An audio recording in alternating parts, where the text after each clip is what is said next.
What a wild game. The Cowboys and Packers finish with a tie in overtime, 40-40. One of the most insane games that I have ever watched, considering all of the things that happened, just going back and forth, how well the quarterbacks played, how bad the defenses played, all of that to end in a tie. It just seems wrong that that is even possible. But as mad as I am about the tie, it's not a loss, so the Cowboys are at 1-2-1, and I do feel like we got some good things from this game. So in today's video, we're going to talk about 5 standouts, and it's going to be some players and some position groups, but 5 standouts from the Cowboys tie with the Packers.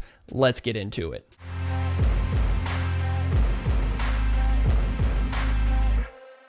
So to start off this video, I want to throw out my honorable mentions, and that's really just the wide receiver group, wide receiver 2 through 5 for this game. That's Jalen Tolbert, Ryan Flournoy, Kevontae Turpin. I thought all of those guys were fantastic. Jalen Tolbert, I will apologize this week. That catch that he made on the sideline to get Dallas inside the 10-yard line, he still isn't that guy that you would want to be the wide receiver 1 if CD can't play. That's why you have George Pickens, who we are going to talk about in just a little bit.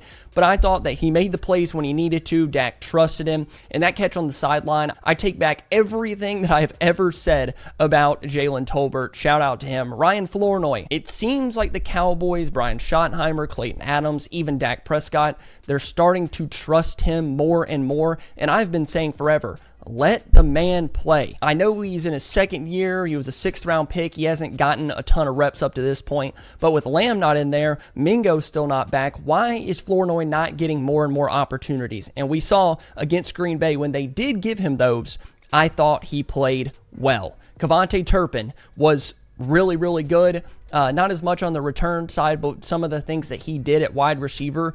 Turpin was out there winning on the outside. They had him as an outside wide receiver, and he was burning dudes. Now, I don't think that Dak really trusts him in the way that he does, obviously, Lamb and Pickens, because Turpin's just small. I think he gets a little worried about him getting bodied and then a pick or whatever, so he doesn't look that way as much. But we saw on the broadcast when Dak threw it deep to Pickens on an incomplete pass, Turpin had burnt his guy. He was open by a good 10-15 yards probably if Dak lets that ball go. They're using him as a pass catcher, using him as a ball carrier. Those ghost motions got you some big plays in the run game with Javonte Williams motioning Turpin around behind, faking the handoff to him, handing it off to Williams. It creates a lot of mismatches and confusion for defenses, and I thought they did that to perfection. So those are my honorable mentions. Those guys impressed me last night. Hopefully the wide receiver room, at least until Lamb gets back, can keep up that level of production. So let's go ahead and get into my standouts.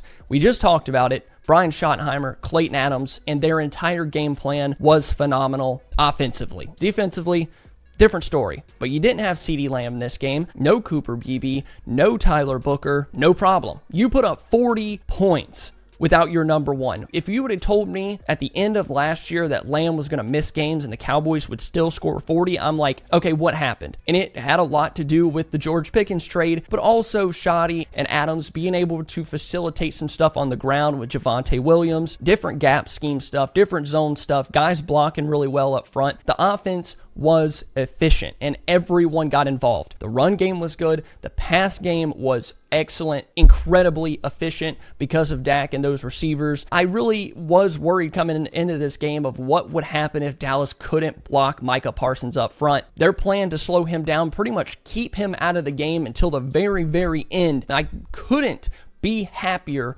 talking about how well the offense played. After the first few drives, it kind of felt like Adams and Shoddy weren't really trusting their line up front. They weren't doing the things that we thought they could do. And then the game plan really came to fruition, and your offense gave you every single chance to win. I wasn't sold on Javonte Williams being the running back 1. I wasn't sold that they were going to be able to do anything without CeeDee Lamb, and I'm not really worried about them at all. You're missing your right guard. You're missing your center. Your left tackle's going in and out having injuries. Nate Thomas is in there at left tackle. They just kept on pushing. They cut through that Green Bay defense like Swiss cheese. One of my favorite parts of last night's game, without CD, without your number one highest paid wide receiver, was the Cowboys' ability to get their number one wide receiver now involved in George Pickens. This man is probably going to get paid wide receiver one money. Honestly, I hope the Cowboys do it. He had 8 catches last night, 134 yards, averaged 16.8 yards per catch, had 2 touchdowns, a long of 28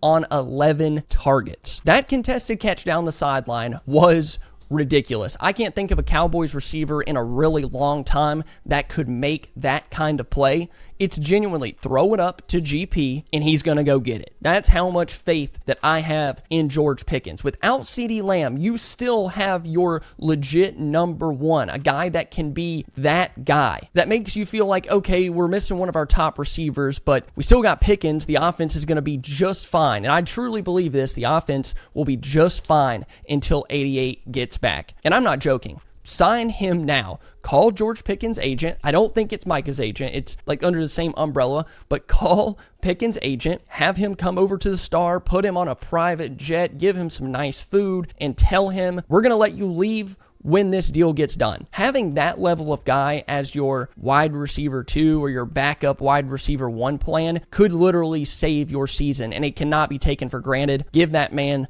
$30 million per year, I'm telling you, if the defense wasn't so bad.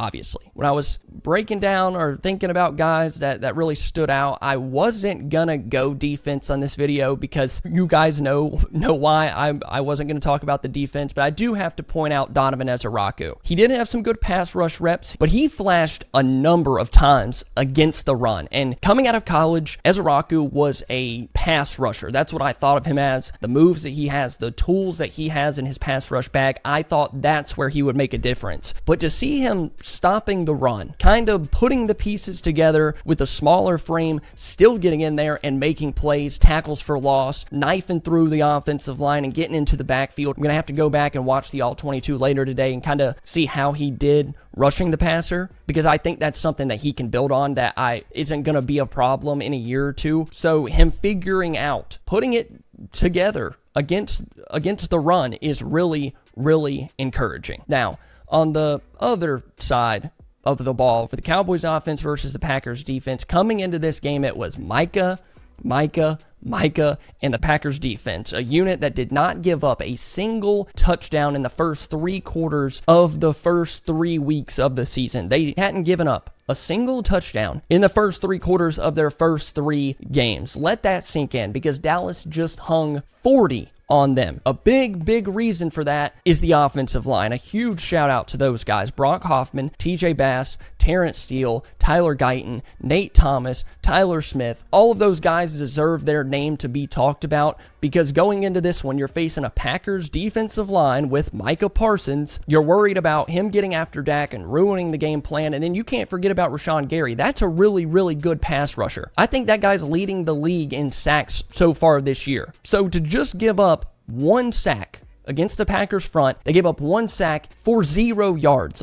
Was it even really a sack? I mean, Dak was running. He was about to cross the line of scrimmage. It was for a 0-yard run, so they give it to the defender. To be talking about that today, this morning, instead of Dallas not being able to block up front, don't get me wrong, Dak faced pressure in this game, but it wasn't enough to completely throw the entire offense off and the rhythm off. You expect your veteran quarterback to be able to decipher pressure, step up in the pocket, and make throws. Of course, it wasn't perfect with the offensive line, but they were plenty good enough against the Packers front that's one of the better ones in the league. They also ran the ball really well. There were times I saw Terrence Steele as a puller and just cracking down on people, moving guys out of the way. Javonte Williams had room to run in this game. TJ Bass, Brock Hoffman getting movement up front, moving guys off the line of scrimmage. Once again, I'm going to have to go back and watch the All-22. Might even break it down. Should be a lot of fun to re-watch this one. Brock Hoffman, TJ Bass, 2 undrafted guys. Nate Thomas was like a 6th or 7th round pick for Dallas last year. To come in there and prove that they can hold it down and actually be better than average starters, in my opinion, is really encouraging for the offense moving forward. And if you do face any other injuries, having those guys be able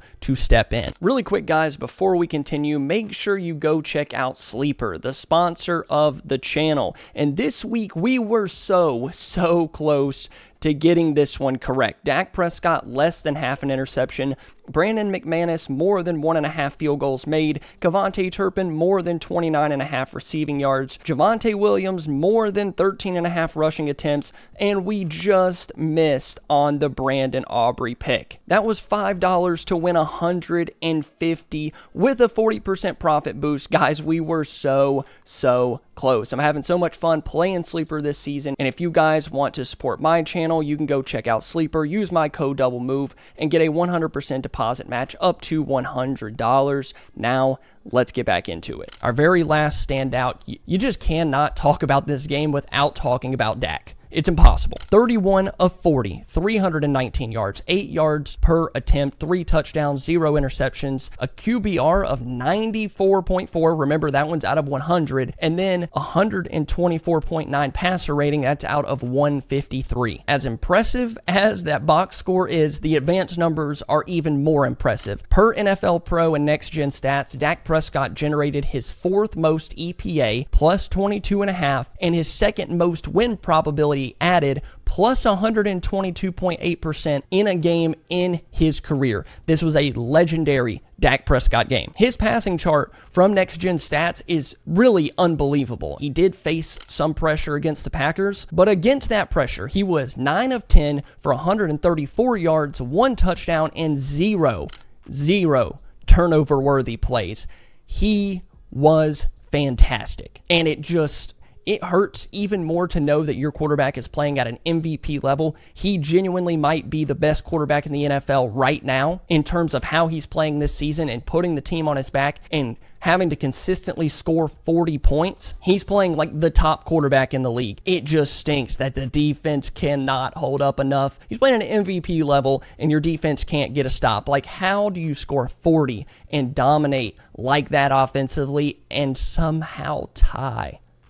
I just can't understand it. Like, I just need the defense to be like middle of the road, right? With your offense playing the way that they are, without their wide receiver 1 and missing offensive linemen, and Dak is playing lights out. It just stings to think that you're wasting the prime of Dak's career. He's in his early 30s. Like, this is going to be the best years of Dak, and you just can't get a stop defensively. He's a big reason that you even tied. You would have never been in this game with another quarterback that's not Josh Allen or Patrick Mahomes or something. He's playing like the best quarterback in the league. I'll say it. 5 standouts, some honorable mentions, the wide receivers, and then George Pickens and Dak, the offensive line, Donovan Ezaraku. Some stuff stood out. There was some really good stuff from this game. But with it being a tie, we got to talk about the good.